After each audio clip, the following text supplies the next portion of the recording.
علماء کرام کے تازہ بیانات کے لیے اس چینل کو سبسکرائب کریں اور بیل آئیکن پر کلک کریں۔ اولاد کا نہ ہونا عمومی طور پہ طلاق کا ہمارے ہاں سبب ہے، بالخصوص بر صغیر پاک و ہند کے اندر۔ جب کسی کے ہاں اولاد نہیں ہوتی تو اس کو 2 4 5 6 سال دیکھنے کے بعد طلاق دے دی جاتی ہے، اور بعض کا ایسا ہوتا ہے کہ طبی نقص کمزوری مرد میں ہوتی ہے تو اس کے باوجود بھی طلاق عورت کو دے دی جاتی ہے، اور وہ مرد بولتا نہیں ہے، اور پھر دوسری جگہ نکاح ہوتا ہے تو پھر معاملہ وہی ہوتا ہے۔ تو عورت بھی اس بات کی اجازت نہیں دیتی کہ اگر اولاد نہیں ہے تو میرا شوہر دوسری شادی کر لے، چونکہ اولاد کے حصول کی تڑپ یہ مرد کے عورت کے دل میں بڑی کثرت کے ساتھ پائی جاتی ہے۔ لیکن اگر یہ سمجھیں کہ اللہ کی مرضی ہوگی تو ہمیں نصیب ہوگی، نہیں مرضی تو کوئی بات نہیں ہے۔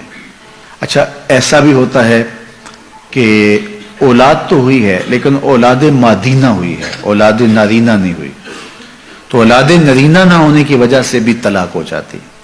بعض لوگ تو اتنے گرے ہوئے ہوتے ہیں کہ بیٹی کے پیدا ہونے پہ منہ بسور لیتے ہیں، چلو پہلی بیٹی پہ تو کچھ گوارا کر لیا، اور اگر دوسری بیٹی پیدا ہوئی ہے تو پھر ان کے تیور ہی بدل جاتے ہیں۔ اور مجھے بتاؤ کہ عورت کے لیے یہ کتنی دردناک بات ہوتی ہے کہ ولادت کے لمحے زچہ بچہ دونوں کے لیے موت و حیات کے لمحے ہوتے ہیں، اور اس کے بعد عورت جو ہے وہ محبت کی طلبگار ہوتی ہے، وہ محبت اس کے احساس تکلیف کو مٹا دیتی ہے، اور مزید رویوں کی تلخی اب کس قدر اس کو توڑتی ہے، اور وہ کس طرح جو ہے وہ ٹوٹ پھوٹ کا شکار ہو جاتی ہے۔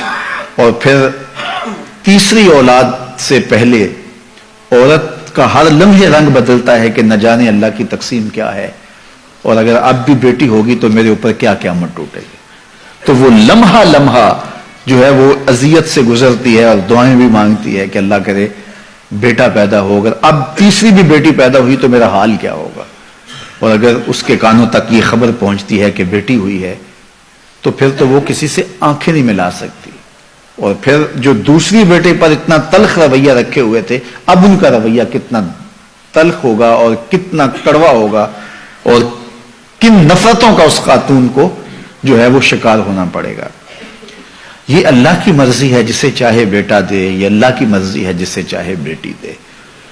عورت کے ساتھ جو نفرت کا اظہار کیا جا رہا ہے اصل یہ اپنے رب سے مقابلہ ہے۔ کسی کے ہاں اگر بیٹی پیدا ہوئی تو اس عورت کا قصور کیا ہے؟ ایک ذرے کے برابر بھی اس کا کوئی قصور نہیں ہے۔ تو پھر اس کا مطلب ہے اس پہ منہ بسورنا اور اس پہ نفرت کا اظہار کرنا، یہ اپنے رب کی تقسیم پہ اعتراض ہے کہ اس نے ہمیں بیٹی کیوں دی ہے۔ تو اللہ بیٹی عطا کرے پھر بھی راضی ہو جاؤ، اللہ بیٹا عطا کرے پھر بھی راضی ہو جاؤ۔ بیٹی رحمت ہے اور بیٹا اللہ کی نعمت ہے، وہ نعمت نصیب کرے پھر بھی خوش رہو، اس کی رحمت برسے تو پھر بھی خوش رہو۔ اگر بیٹی بری ہوتی اللہ اپنے محبوب کو 4 بیٹیاں عطا نہ کرتا۔ بعض اوقات بیٹی بیٹوں سے بہتر قرار پاتی ہے۔ حضرت حنہ نے دعا مانگی کہ اے اللہ مجھے اولاد عطا کر، پھر کیا ہوا کہ جب ولادت کے لمحے قریب آئے تو بیٹا پیدا نہیں ہوا، بیٹی پیدا ہوئی۔ تو اللہ تعالیٰ جل شانہ نے حضرت حنہ سے کہا جس طرح کی ہم نے تمہیں بیٹی دی ہے ایسے بیٹے بھی نہیں ہوتے، اور اس کا نام مریم رکھا۔ پھر اسی مریم سلام اللہ علیہا کے بطن سے حضرت عیسیٰ پیدا ہوئے۔ تو تھی بیٹی، لیکن دیکھیے اللہ نے مرتبہ کیا دیا۔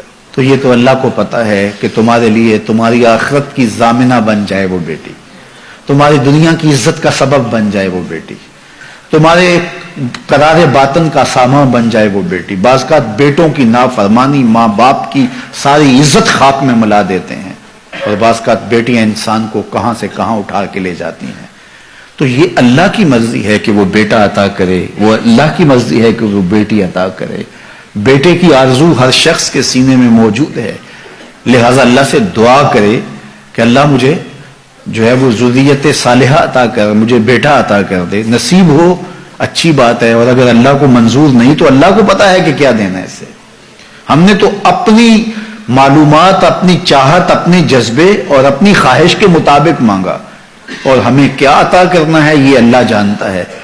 تو اس نے بیٹی عطا کی یا اس نے بیٹا عطا کیا یہ اس کی مرضی ہے، لیکن بیٹیوں کے مسلسل ہونے کی وجہ سے بہو کو نشانہ بنانا اور اس کی تدہیق کرنا، اس کی تذلیل کرنا اور اس کو تانے دینا، یہ انتہائی گھٹیا لوگوں کا کام ہوتا ہے۔